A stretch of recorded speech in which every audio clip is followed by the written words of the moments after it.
You sit in a chair pushing buttons, that's not war. The laughter came fast, loud, disrespectful.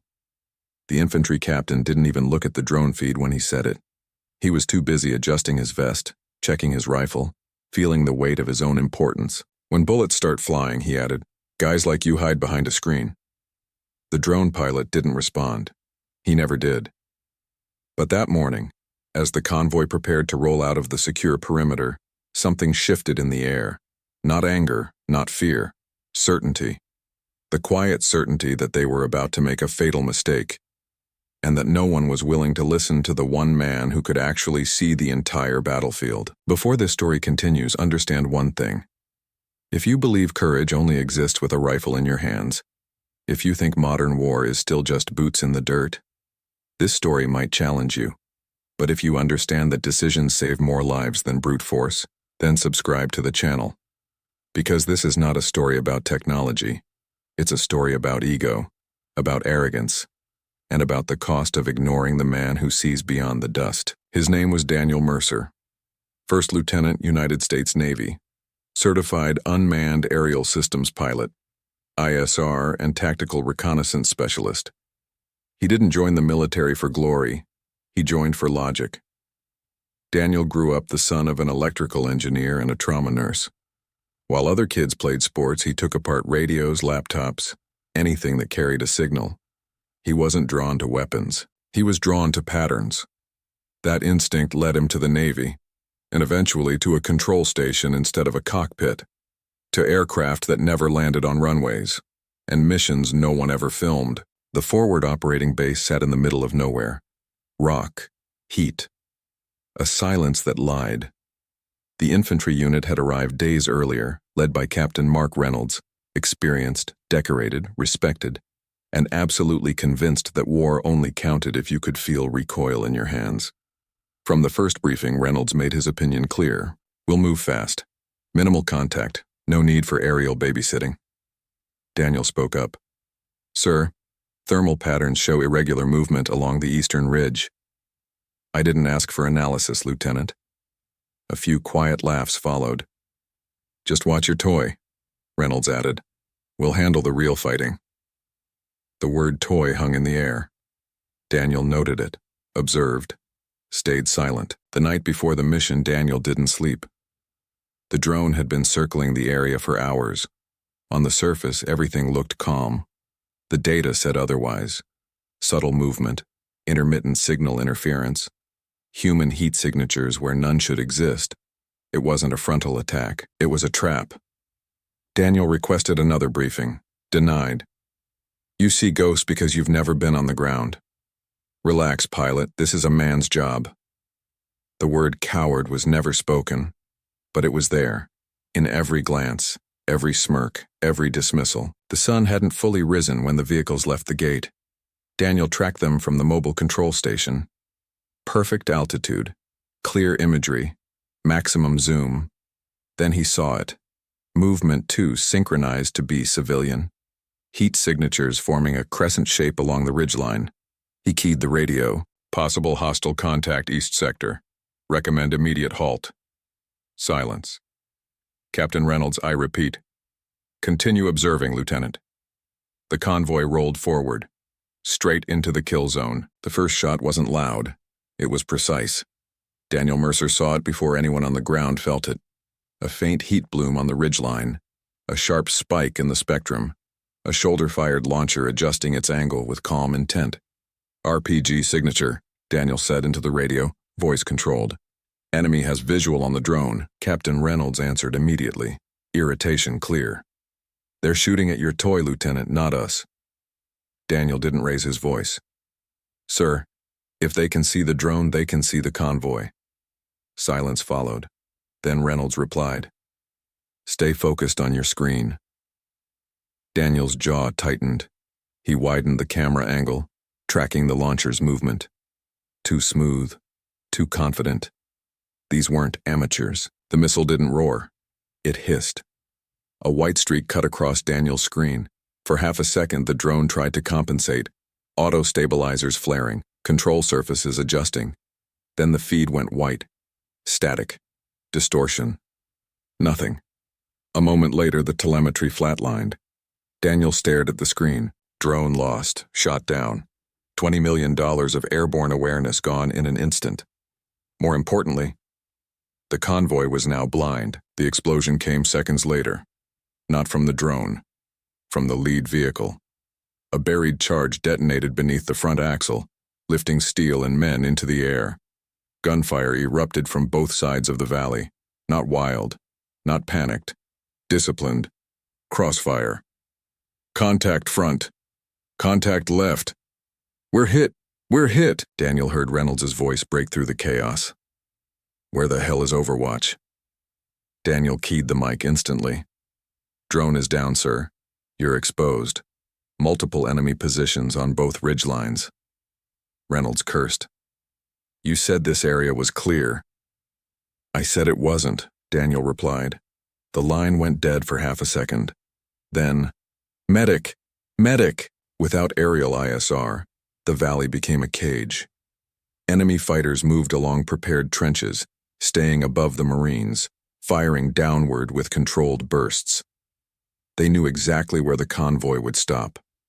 They knew exactly how long it would take to react. This wasn't luck. It was preparation. Daniel pulled up satellite overlays, cached terrain data, anything he could use. But without live eyes, everything was delayed. Imperfect. Men on the ground didn't have seconds. They had heartbeats. Reynolds pressed himself against the shattered door of a vehicle, rounds snapping overhead. His radio crackled with overlapping voices. Casualties mounting, ammo dropping, no air support inbound. And then it hit him. The silence above. No hum. No shadow. No guardian in the sky. Mercer, Reynolds said into the radio, voice tight, stripped of arrogance. Can you get eyes back up? Daniel closed his eyes for a fraction of a second. The primary drone is destroyed, sir. A pause. Then quieter. Do you have anything else? Daniel hesitated. He did, but it wasn't authorized. Back at the control station, Daniel stared at a secondary console. A backup system. Experimental. Smaller platform. Lower altitude. Minimal defensive systems. Designed for test missions, not live combat. Launching it would violate mission parameters, chain of command, risk protocols. If it was detected, they'd lose it too. And Daniel would answer for it. But if he didn't, he already knew the outcome. Sir, Daniel said carefully, I can try to get limited ISR back. It won't be perfect. Reynolds didn't hesitate this time. Do it. No rank, no tone, just survival. Daniel initiated the sequence manually. No fanfare, no countdown. The secondary drone lifted into the air, hugging terrain, flying low enough to blend with thermal clutter. He killed all non-essential signals, reduced its signature to almost nothing. Stay hidden, Daniel muttered under his breath. The feed came online, grainy, narrow, but enough. And what it showed made his blood run cold. The enemy wasn't just holding ground. They were moving to close the trap. Daniel overlaid enemy movement onto the last known friendly positions. The picture was clear now. If Reynolds tried to push forward, they'd be wiped out. If they stayed, they'd be flanked within minutes. There was only one option, and it required trusting the man they had humiliated. Daniel keyed the radio. Captain Reynolds, he said, calm and precise. You need to pull back 30 meters and shift west. Now. Reynolds hesitated.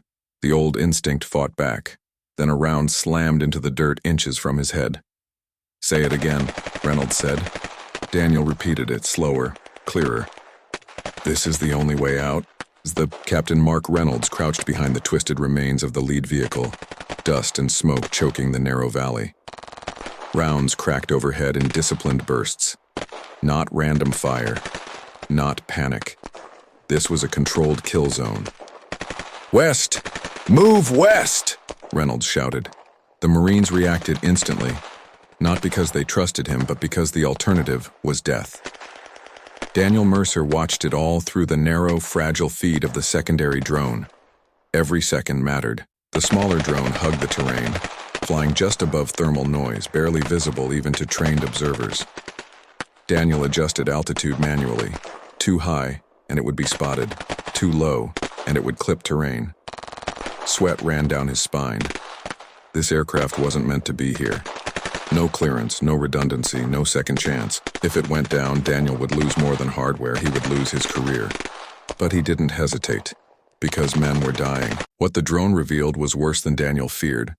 Enemy fighters weren't just on the ridgelines. They were layered. Primary shooters above. Secondary teams flanking through narrow ravines. A reserve element positioned to cut off retreat. This wasn't harassment. It was annihilation. Daniel overlaid the enemy positions on the last known Marine grid. The truth was brutal. They had 3 minutes before the westward escape route collapsed. "Mercer," Reynolds said into the radio, breath ragged. "We're moving. Taking fire." Daniel's voice stayed calm. "You're doing exactly what they expect. Keep moving west, then break south at the ravine. Don't stop." Reynolds hesitated. "You're sure?" Daniel didn't soften it. "If you stay, you die." That did it. "All units, break south on my mark." The Marines moved, and for the first time since the ambush began, enemy fire lost rhythm. A flash appeared on Daniel's screen. Someone on the ground had noticed the drone. "Damn it," Daniel muttered. A fighter raised his weapon. Daniel dropped altitude hard, scraping thermal clutter, forcing the drone to disappear into background noise. The shot missed.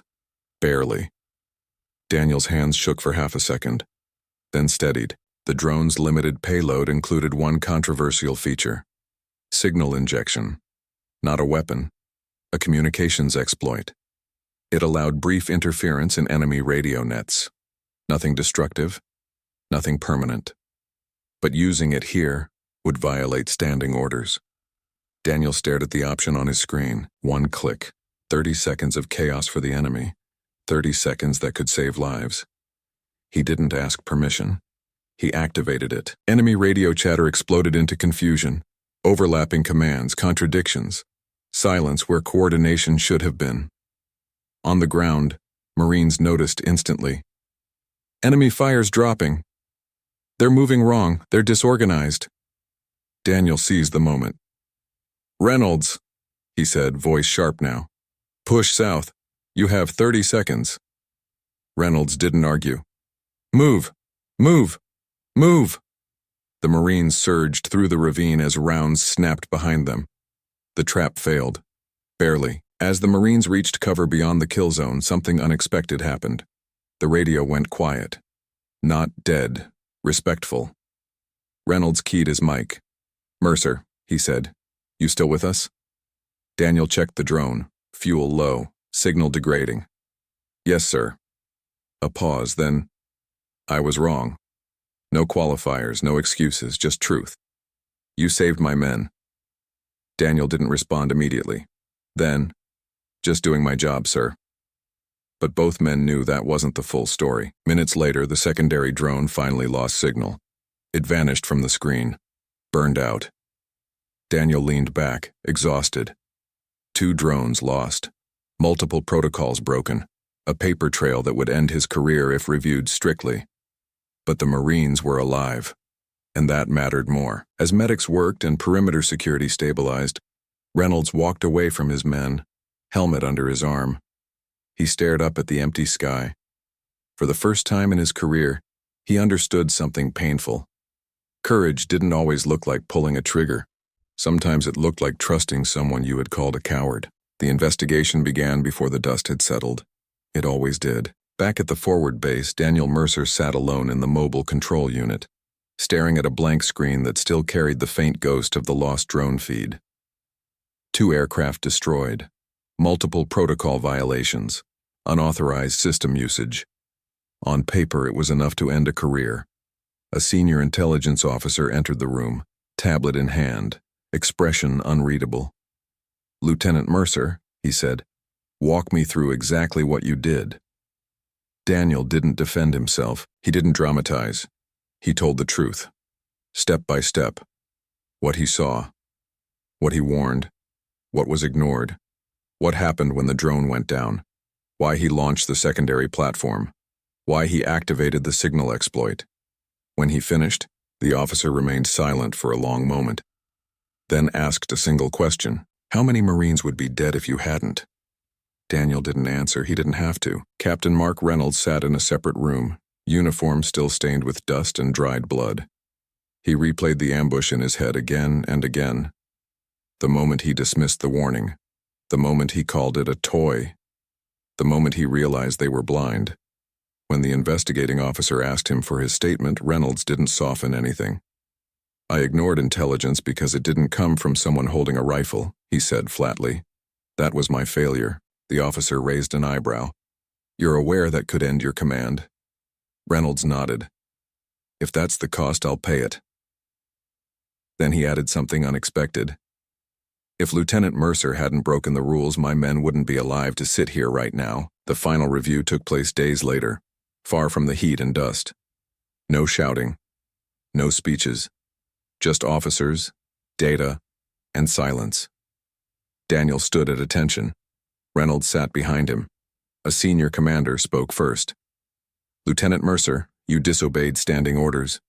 Yes, sir. You deployed unauthorized assets. Yes, sir. You interfered with enemy communications without clearance. Yes, sir. Daniel waited. The commander continued.